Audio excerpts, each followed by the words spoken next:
होगा, संघर्षशील बेटा होगा, वही इस बार कदवा विधानसभा में कदवा का विधायक बनेगा। आप पार्टियां बहुत बदल रहे हैं। 2020 में चुनाव लड़े थे आप जाप पार्टी से, और 2025 में जनसुराज से भावी उम्मीदवार हैं, और शायद जनसुराज से टिकट ही मिलेंगे और चुनाव भी लड़ेंगे। अभी प्रशांत किशोर जी का एक वीडियो वायरल हो रहा है जिसमें ये कहा जा रहा है कि हमें मुस्लिम वोट की ज़रूरत ही नहीं है।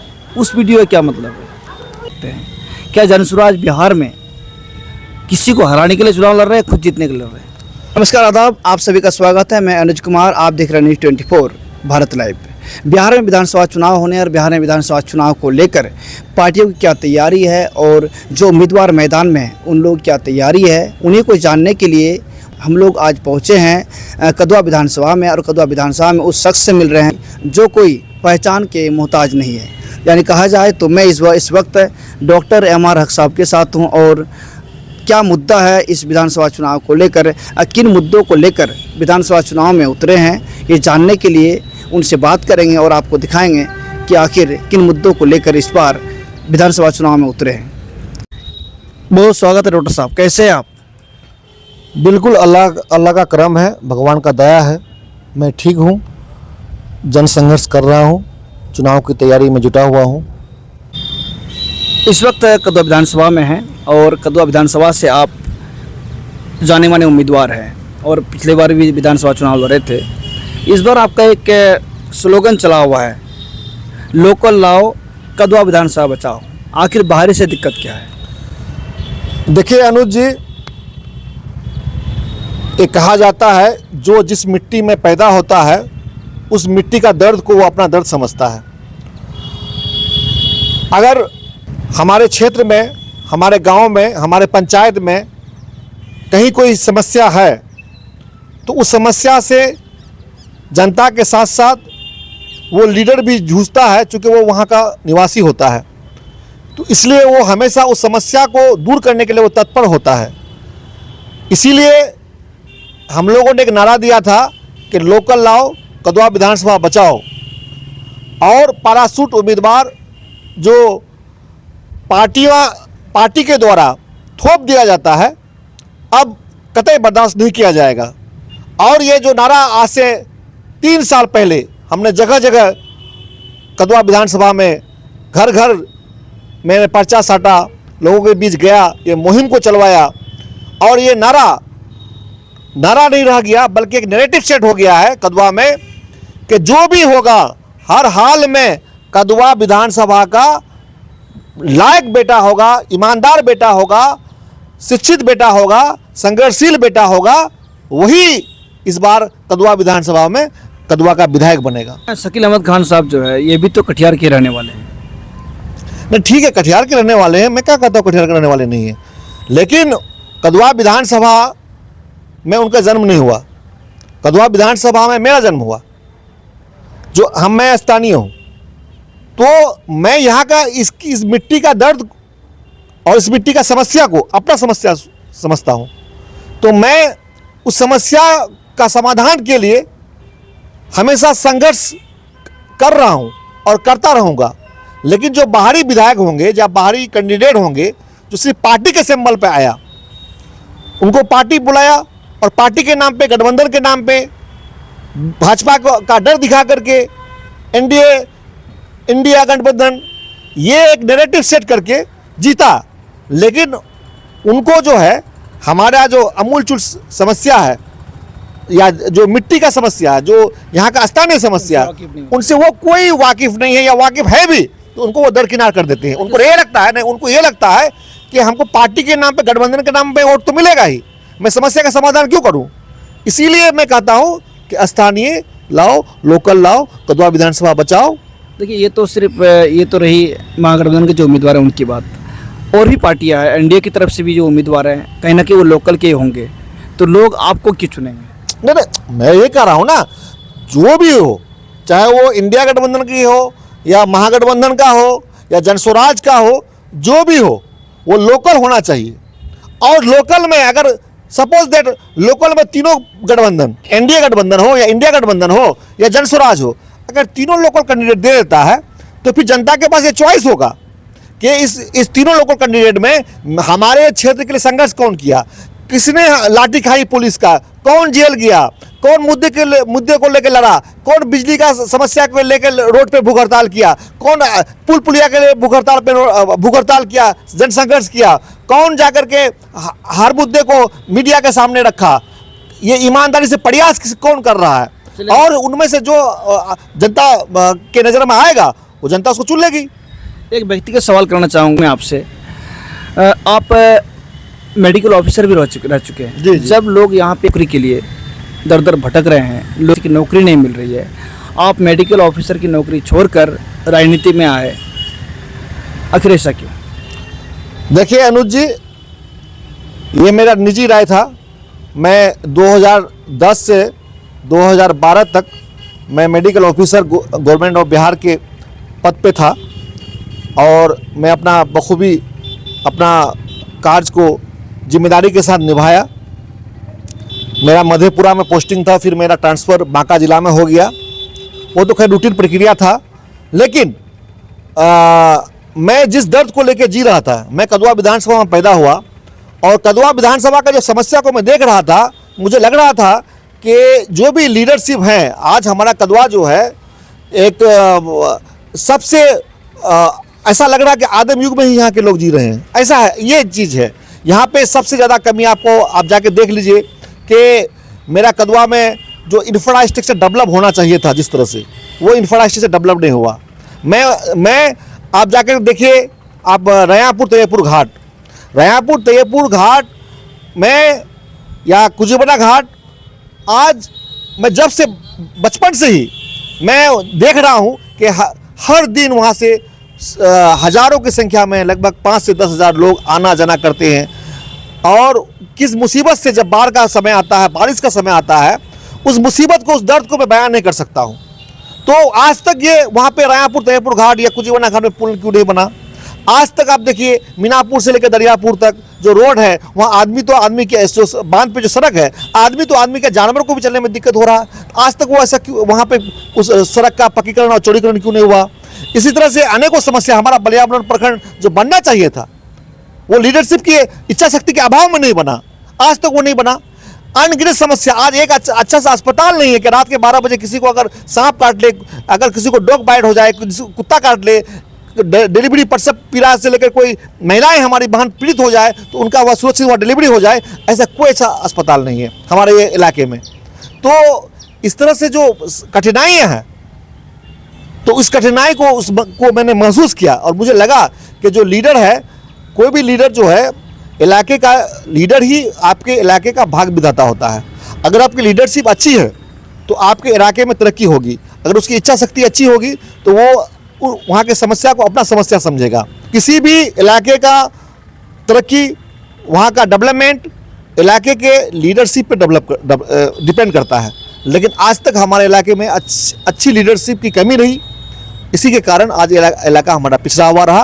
और मुझे लगा कि नहीं, अब हम लोगों को चूँकि कहा जाता है कि जब तक, एक कहावत है, अर्थशास्त्री का कहना है कि जब तक अच्छे लोग सियासत में नहीं आएंगे तो बुरे लोग आप पर राज करेंगे।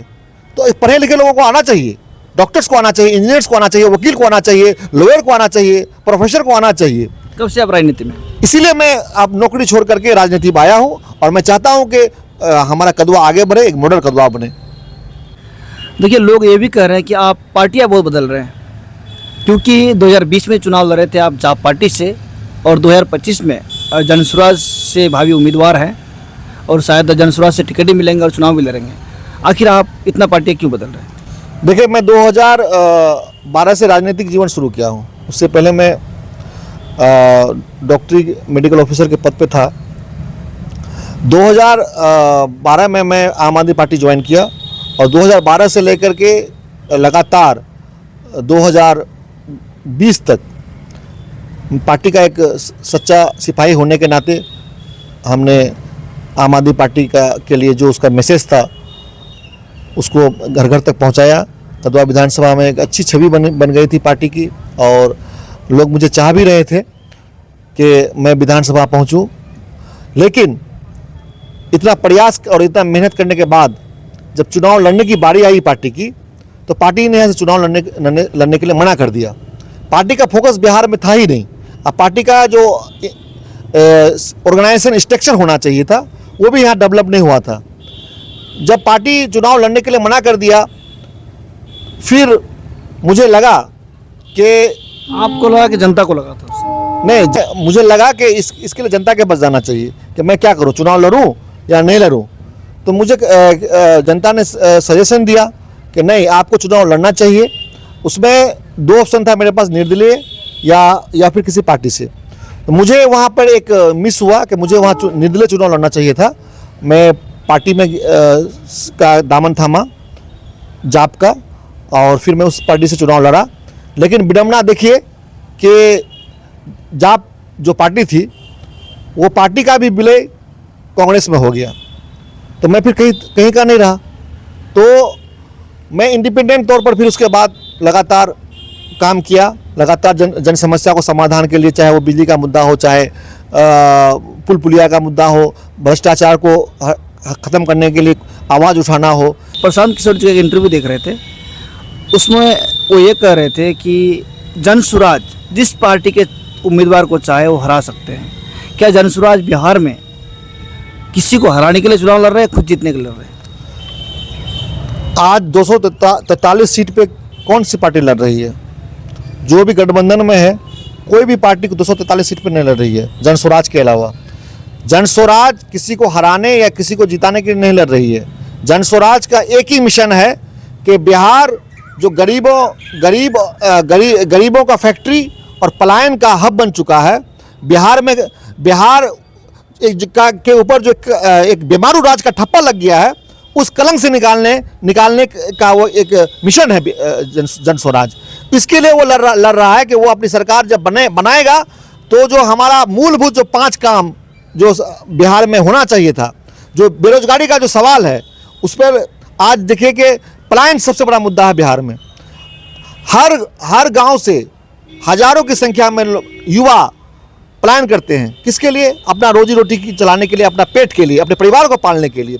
सबसे ज़्यादा अगर कोई भुक्तभोगी है पलायन का तो वो हमारा सीमांचल का इलाका है। जनसुराज का कहना है कि मेरी जब सरकार बनेगी, अगले साल 2026 का छठ जो आएगा, उसके बाद लोगों को पलायन करना नहीं पड़ेगा 10 से 15 हज़ार की नौकरी के लिए। वो 10 से 15 हज़ार की नौकरी के लिए, रोजी रोजगार के लिए वो गारंटी दे रहा है, बल्कि गारंटी कार्ड भी जारी किया उन्होंने, जो बन रहा है हर जगह, परिवार लाभ कार्ड। दूसरा, जनसुराज की सरकार आएगी तो लगभग जो वृद्धा पेंशन, आज इनका संघर्ष का नतीजा था कि जो वृद्धा पेंशन 400 मिल रहा था, आज जगह जगह घूम करके इन्होंने आवाज़ उठाया हमारे प्रशांत किशोर जी ने, और इनका संघर्ष का नतीजा रहा कि 400 से बढ़ करके 1100 हो गया। अब वो जनसुराज का कहना है कि 1100 भी कम है, 2000 होना चाहिए वृद्धावस्था पेंशन। और जो हमारे बच्चे हैं, आज जो इलाका है उस पर जाके देखिए कि स्कूलों में क्या हाल है। स्कूलों में खिचड़ी खिलाने का केंद्र बन गया है स्कूल, मिड डे मील खिलाने का केंद्र बन गया है, और जो कॉलेज है हमारा वो डिग्री बांटने का केंद्र बन गया है। तो स्कूलों में, सरकारी स्कूलों में पढ़ाई नहीं हो रही है। जनसुराज की सरकार आएगी तो प्रत्येक परिवार से 2 बच्चे को 1000 रुपया पर मंथ उसको दिया जाएगा। तो अगर आपके पास पैसा नहीं है, गरीब हैं आप, तो आप जाके प्राइवेट में नाम लिखाइए, उसका फीस जो है सरकार भरेगी। और हर महिला को, जो महिला के पास आज बंधन लोन में महिलाएं फंसी हुई है, ग्रुप लोन में फंसी हुई है महिलाएं, जिसके कारण आत्महत्या भी कर रही हैं हमारी बहनें और हमारी महिलाएं, तो उसको रोकने के लिए उनको स्वरोजगार बनाया जाएगा और प्रत्येक साल, हर साल 1 लाख रुपया का उसको लोन दिया जाएगा, और उसका ब्याज जो है मात्र 4% होगा। जनसुराज बेरोजगारी से को हटाने का एक मिशन है, जनसुराज पलायन को हटाने का एक मिशन है। जनसुराज का जो चुनाव चिन्ह है वो स्कूल का बस्ता है, यानी कि स्कूल का बस्ता, गरीबी से निकलने का रास्ता। ये स्कूल का बस्ता हमारा यही चुनाव चिन्ह है, जिससे हम गरीबी से निकल सकते हैं। अभी प्रशांत किशोर जी का एक वीडियो वायरल हो रहा है, जिसमें ये कहा जा रहा है कि हमें मुस्लिम वोट की ज़रूरत ही नहीं है। उस वीडियो का क्या मतलब है? देखिए, खास करके सीमांचल का 24 जो सीट है, विधानसभा सीट, मुस्लिम वोट के बिना कोई भी उम्मीदवार चुनाव जीत ही नहीं सकता है। उनका जो वीडियो है वो आधा अधूरा वीडियो को काट करके विपक्षी का एक साजिश है, उसको चलाया जा रहा है। मैंने पूरा वीडियो देखा है, मैं आपको वीडियो का लिंक भेज दूंगा, आप उनका पूरा वीडियो देखिए। उनसे सवाल पूछा गया किसी पत्रकार के द्वारा कि चुनाव जीतने के लिए मुसलमानों की वोट की कितनी ज़रूरत है। उन्होंने ये कहा कि चुनाव जीतने के लिए मुसलमानों की वोट की ज़रूरत नहीं है, मुसलमानों की वोट की ज़रूरत व्यवस्था परिवर्तन के लिए है, मुसलमानों की वोट की ज़रूरत उसके हालात को बदलने के लिए है, मुसलमानों की वोट की ज़रूरत मुसलमानों को गरीबी से निकालने के लिए है, मुसलमानों की ज़रूरत हमें व्यवस्था परिवर्तन के लिए है। तो मुसलमान को जो आज हर पार्टी वाले जो आज एक वोट बैंक बन के समझ रखा कि इसी मुसलमान क्या है, वोट बैंक है। आज राजद एमओआई समीकरण के तहत लगभग 15 से 20 साल तक इनका वोट लेते रहा, लेकिन जब लीडरशिप की बात आई तो उन्होंने 18% वाले मुसलमान को डिप्टी सीएम तक नहीं बनाया और दूसरा 6 से 7% वाले जो आबादी वाले जाति हैं उनको लेके हेलीकॉप्टर में घूम रहे हैं। और जो यहाँ हमारे लीडरशिप है, मुस्लिम लीडरशिप को वो दली बिछाने का काम करवाते हैं। तो मुसलमानों को के हालात को बदलने की जरूरत है। मुसलमान को सिर्फ बीजेपी का डर दिखा करके आप वोट ले रहे हैं, तो यही जनसुराज कह रही है कि मुसलमान को हम वोट बैंक नहीं समझें। उनका कहने का तात्पर्य कुछ और था। उनको आधा अधूरा वीडियो को एक लाइन काट दिया, तो जब आप एक लाइन काट देंगे तो आधा अधूरा वीडियो जब दिखाएंगे तो उसका माने तो बदल जाएगा। तो ये एक साजिश के तहत इनको ऐसा किया गया है। आप पूरा वीडियो देखिए, पूरा वीडियो सोशल मीडिया में है उनका, और उससे आप अपना निर्णय कर लीजिए कि वो सही कर रहा है कि प्रशासन को गलत कर रहा है। बारसोई का चर्चित जाना पहचाना डॉक्टर कुर्बान अली द्वारा संचालित अतीक आई केयर सेंटर, जो पहले पीडब्ल्यूडी मैदान के सामने रास चौक बारसोई में चल रहा था, जो अब अपना स्थान परिवर्तन कर बारसोई आबादपुर रोड गैस गोदाम के नज़दीक रास चौक बारसोई से सेवा देंगे, जहां पूर्व के भांति अच्छे डॉक्टरों व अत्याधुनिक मशीनों से आंखों का इलाज करेंगे। अतीक आई केयर सेंटर का नया भवन और नया जगह आपको नया अनुभव प्रदान करेगा। अधिक जानकारी के लिए स्क्रीन पर दिए गए नंबर पर संपर्क करें।